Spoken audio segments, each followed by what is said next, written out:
Hi friends, আমরা সেদিন ঘুরতে ঘুরতে গিয়েছিলাম বহরমপুর গ্রিল ইন রেস্টুরেন্টে।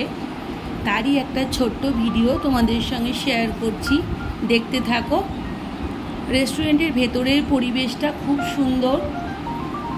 এখানে সেলফ সার্ভিসের ব্যবস্থা আছে। তুমি খাবার অর্ডার দিয়ে এলে কাউন্টার থেকে খাবারটা তোমাকেই নিয়ে আসতে হবে। আমরা অর্ডার করেছিলাম ম্যাঙ্গো লস্যি, এর প্রাইস পড়েছিল 79। খেতে খুব সুন্দর ছিল, তোমরা ট্রাই করতেই পারো। আর বাড়ির জন্য নিয়ে এসেছিলাম চিলি চিকেনের প্রাইস পড়েছিল 179, ওটাও খুব ভালো ছিল।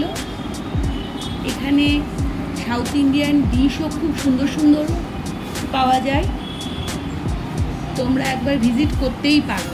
আমার তো খুব ভালো লেগেছে। দেখতে থাকো ভিডিওটা, দেখা হচ্ছে অন্য কোনো ভিডিওতে।